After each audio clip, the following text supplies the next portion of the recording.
I was rereading some excerpts from Bill Walsh's great leadership book titled The Score Takes Care of Itself. For those who might be unfamiliar, Bill Walsh is one of the greatest coaches in NFL history.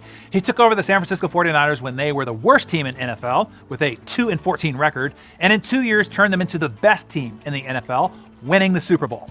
He went on to turn the 49ers into a dynasty, winning 6 division titles, 3 NFC championship titles, and 3 Super Bowls. Coach Walsh not only built a winning team, he also developed 8 future head coaches who then produced another 35 future NFL head coaches. He was a leader of leaders. The excerpt that stuck out to me this read through, though, is why Bill decided to leave his leadership position at the height of his career. It is actually a tragic lesson to learn. It is when Bill stopped abiding by the title of his book. Instead, Bill started to define himself and his self-worth on winning. Losing, he said, can become so psychologically crippling that winning offers little solace and no cause for celebration because you've imposed an internal accounting system on yourself that awards 0 points for winning and minus points for losing. In that calculation, you can never get ahead on points. That's exactly what happened to me, he said. He goes on to say, when this happens, any kind of loss, mistake, or setback becomes very disturbing, even devastating, because you're attached your self-image to the results of the competition.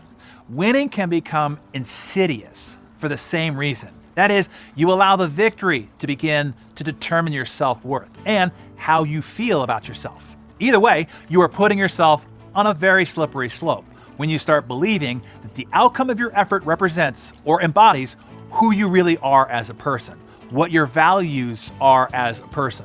I speak from personal experience, he confessed. So what does the hard-driving and relentlessly success-seeking striver do instead, you might ask?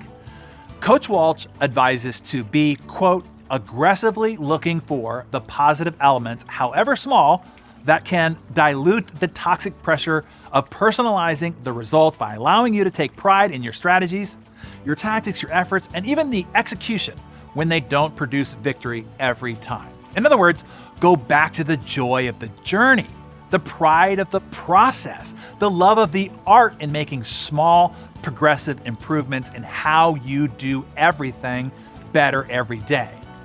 Bill, who passed away too early, only 75 years old, 2 years before his book would be published, in fact, revealed, I was increasingly unable to do this. Consequently, during my 10th season with the 49ers, I had to get out. He was only 57 years old at the time. Had I been able to avoid the dead-end calculation of 0 points for winning mindset, he said, I would have continued to coach the 49ers, and I believed we would have won additional Super Bowl championships. That is something that has never stopped eating at me.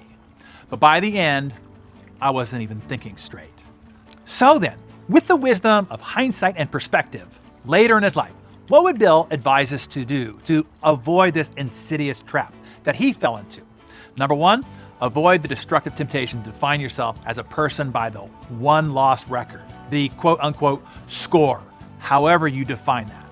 Don't equate you or your team's one-loss record with your self-worth. Instead, take pride in your day-over-day execution excellence and the joyful, never-ending pursuit of becoming better every day. Or as Bill put it in his standard of performance doctrine, exhibit a ferocious and intelligently applied work ethic directed at continual improvement. Number 2, when you do lose, shake it off. Bud Grant, the head coach of the Minnesota Vikings for 18 seasons, who lost 4 Super Bowls, said, I've got a 24-hour rule. You only let it bother you for 24 hours, and then it's over. One of the common traits of outstanding performers, be it coaches, athletes, managers, sales representatives, executives, and others who face daily up-down, win-loss accounting systems, is that a rejection, that is, a defeat, is quickly forgotten, replaced eagerly by the pursuit of a new order, a new client, or new opponent. Right, Julie? They know that a defeat, whether a lost account or a loss on the field, can't be taken personally. Like Bud Grant, they shake it off and go forward. I can tell you firsthand, my A-team and I set big, hairy, and audacious goals. Sometimes we hit them, sometimes we significantly exceed them, and sometimes we come up short. I don't really have an attachment to any one of those three results. Oh sure, we work like the dickens to hit or exceed our goals, but if we have given our best effort, if we have left it all on the field, then it's all good. Playing is what's fun. The stakes of winning or losing is just what makes the game fun and exciting. Either way, we played full out, improved ourselves in the process, and had fun playing the game.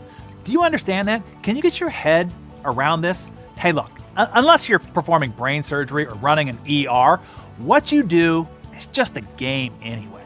No one's gonna die if you lose, so lighten up.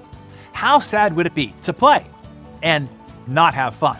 To be tortured all along the way instead, to have the idea of losing be so devastating that it becomes crippling, a constant anxiety-filled torture where winning means little more than delaying the pain of losing, perpetually turning to the next game and the next one and the next one, each offering no more than the opportunity to postpone the awful feelings that accompany defeat while doing nothing to remove the fear of it. Don't live like that.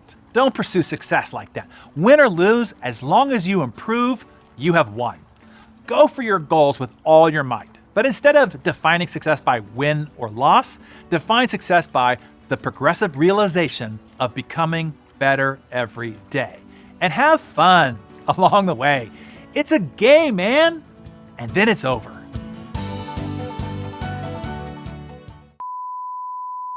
And it also is kicking ass.